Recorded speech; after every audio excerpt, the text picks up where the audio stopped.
Marcia Adams' Kitchen is made possible by the Fremont Company, makers of Snow Floss and Frank's Kraut, from our family to your family.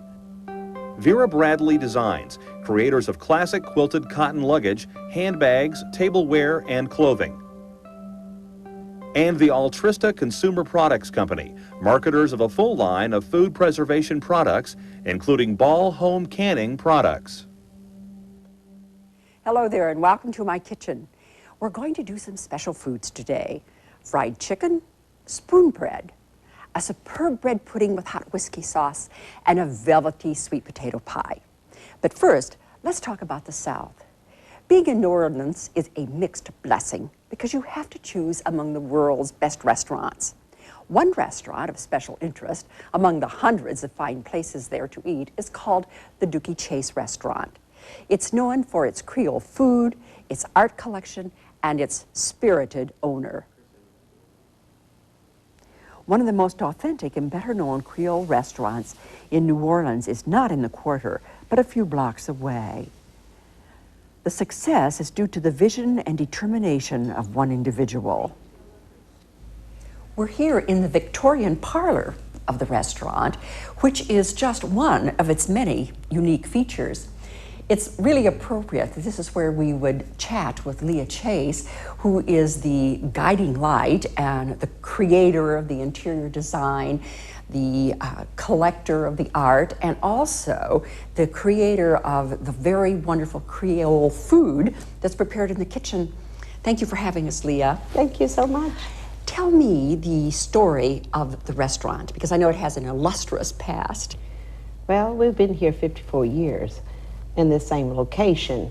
We started on the corner and just, bought the houses till we took the block, and added on that way. My mother-in-law and father-in-law started this just as a little, more or less a sandwich shop. You have to understand, in the 40s, there were no black restaurants as such, as we know them today. They were more like sandwich and short order things. People would come out to drink in those days and then eat to accompany the drinks. It was not dining like we do today. One thing that emotionally moves me here at the restaurant, in addition to the food, are the paintings I see. Describe to me some of your favorite ones. Well, I love Elizabeth Catlett, maybe because she's a woman and a strong woman, and I tend to like strong women, And I like her works, and we have several by her. I like Jacob Lawrence.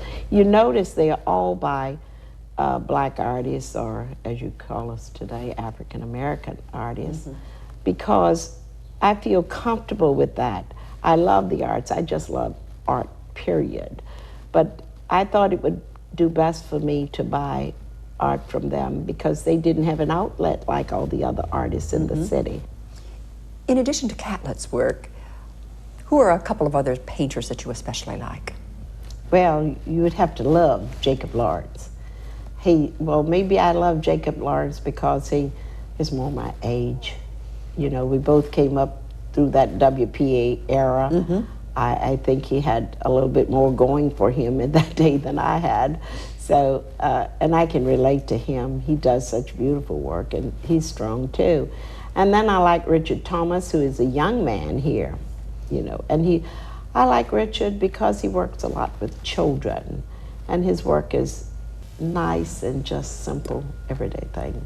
Like the boys with the trumpet, he calls that like this. Like this, that's the name Not of the... like this, like this. Like this. Just like kids would say down in the South, like this. So it's kind of fun piece. I have to ask some food questions. What's the difference between Cajun food and Creole food? Golly, that question comes up all the time. I tell you one thing, they're both very good. I think Cajun food is more country. It is more to the countryside of cooking. Creole food tend to be, as they like to put it, a little bit more sophisticated. For instance, Cajuns are very Creole. Very humble people they were. They were really, and they're very creative, you see. They will tell you what they can take, maybe a neck chop, maybe an old rooster, and oh, we can do this with it, and they can. Well, a Creole would never touch a neck chop and never touch an old rooster. They would start with a good stewing hen or a good round steak or a good T-chop or something like that. You know, they were a little bit more sophisticated, but the Cajuns are very creative.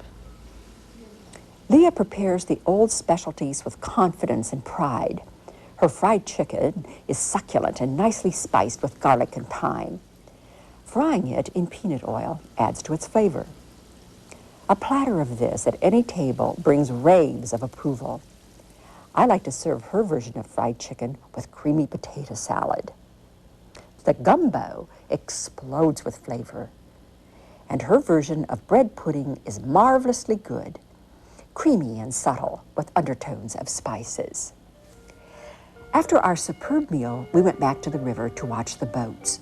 The stern-wheeler steamboat, Natchez, was at dock, and I was in such a good mood, I danced to the tune of the Calliope. It was the end to a perfect day.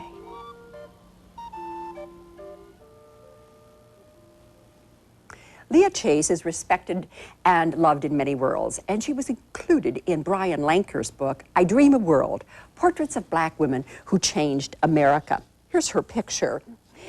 She autographed this book for Lois Hamilton, our food stylist and kitchen coordinator.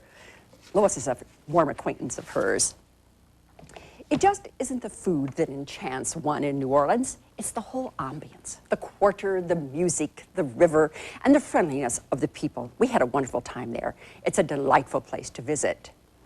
One of the greatest satisfactions as Dick and I travel about, sleuthing for attic receipts and playing Sherlock Holmes, is that we do discover old recipes that are so dear to my heart. And certainly this first one falls into the attic receipt category. It's called Owendaw spoon bread, and that's spelled O-W-E-N-D-A-W. It's a grits-style country spoon bread from South Carolina. Here are the ingredients. 2 cups cooked hominy grits, 2 tablespoons of butter, room temperature, 4 eggs, 2 cups of milk, 1 cup white cornmeal, and a teaspoon of salt.